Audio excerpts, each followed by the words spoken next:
ভাবে ছদ্মবেশে গায়ে জাফরকে দেশনেত্রী খালেদার কাছে নিয়ে গিয়েছিলেন এবং তখন থেকে তিনি আবার নতুন করে তার জনগণের পাশে থেকে দেশে গণতন্ত্র পুনরুদ্ধারের সেই লড়াইয়ে তিনি সম্পৃক্ত হয়েছিলেন। বন্ধুগণ, এটা হচ্ছে অতীত। আজকে আমাদের সামনে একটা সম্পূর্ণ নতুন একটা ভবিষ্যৎ এসছে, একটা সময় এসেছে।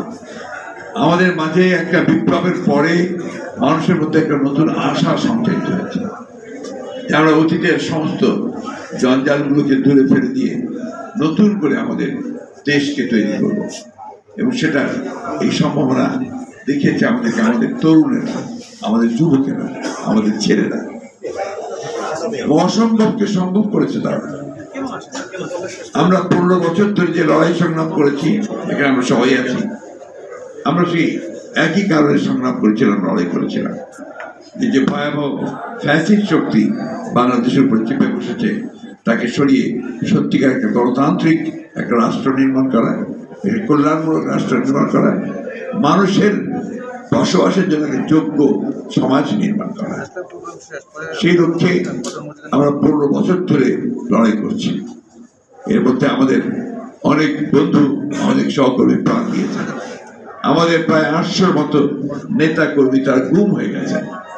এর মধ্যে আমাদের এমপি ছিলেন ইলিয়াস আলী, সেলিম পারভেজ সহ অনেক ছাত্র নেতা, যুব নেতা তারা ছিলেন।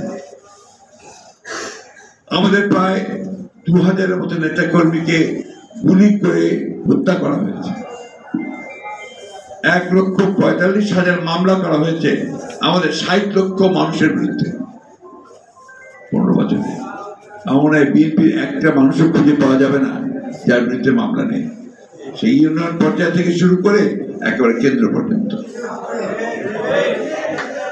এর মধ্যে সংগ্রামের মধ্য দিয়ে আমাদের আপনারা আমরা ঐক্যবদ্ধ হয়ে আমরা 31 দফা ব্যাপারে আমরা সবাই একমত হয়ে সেই 31 দফা বাস্তবায়িত করবার জন্য আমরা সংগ্রাম শুরু করেছিলাম। 31 দফা কি ছিল? একটা সংস্কার, যে আমরা রাষ্ট্র ব্যবস্থার সংস্কার চাই, পরিবর্তন চাই, এবং আমাদের মধ্যে যে যুক্তিটা ছিল এইটাকে লক্ষ্যে আমরা আন্দোলন করব, ফ্যাসিবাদকে পরাজিত করে আমরা একটা নির্বাচনে যাব।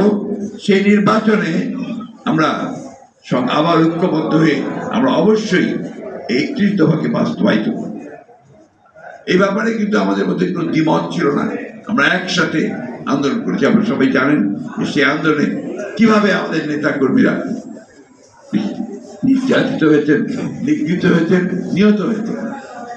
আমাদের মনে থাকার কথা যে 7ই ডিসেম্বর 1923 সালে, আমার 22 সালে আমাদের পল্টন অফিসে যখন আপনার আক্রমণ করে পুলিশ, সেই আক্রমণের মধ্যে আমাদের মকবুল স্বেচ্ছাসেবক দলের নেতা মিরপুরের, তাকে কিভাবে প্রকাশ্যে গুলি করে হত্যা করা হয়। আমাদের সমস্ত শীর্ষ নেতাদেরকে গ্রেফতার করে নিয়ে যাওয়া হয়, এবং পরে আমিও তখন গ্রেফতার হই। আমাদের পরে বাধ্য হয়ে আমাদের নেতৃবৃন্দ সেই জনসভাটাকে নিয়ে যান, সমাবেশটাকে নিয়ে যান গোলাপবাগে, মনে আছে আপনাদের? এই যে আপনার আন্দোলন, এই যে সংগ্রাম, এখানে হাজারো হাজারো হাজারো নেতাকর্মী আমাদের এই যুগপৎ আন্দোলনে তারা নিগৃহীত হয়েছেন, নির্যাতিত হয়েছেন, জেলের মধ্যে অবর্ণনীয় কষ্ট ভোগ করেছেন। আমরা যেন এগুলো পড়ে না যাই। আমি কিছুক্ষণ আগে বাসায় আসার আগে আমি সায়ন্ত আমরা সবাই থেকে চেনেন, টক শো করেন, একজন চিকিৎসক দাঁতের, তিনি আমার বাসায় এসে দেখা করতেন। আমরা যেদিন আপনার রংপুরের ছাত্র সাইদের হত্যার প্রতিবাদে গায়েবী জানাজা দিয়েছিলাম প্রোগ্রামে, সেই প্রোগ্রামে গায়েবী জানাজায় আসতে গিয়ে সে গ্রেপ্তার হয়। সেদিন অসংখ্য নেতাকর্মী গ্রেপ্তার করা। সায়ন্ত বলতে জেলে যাওয়ার পরে তারা একজন তাদের যে পরিবারের সদস্য তাদের সাথে দেখা করতে পারেনি, বাসা থেকে কোনো ওষুধ আনতে পারেনি, কোনো খাবার আনতে পারেনি, এমনকি তাদেরকে যে পত্রিকা দেওয়া যে বিধান আছে আপনার ডিভিশন প্রাপ্ত কয়েদিদের সেটা পর্যন্ত তাদেরকে পত্রিকা পৌঁছতে হবে। এই অবস্থার মধ্যে দিয়ে কিন্তু আমরা সবাই আছি।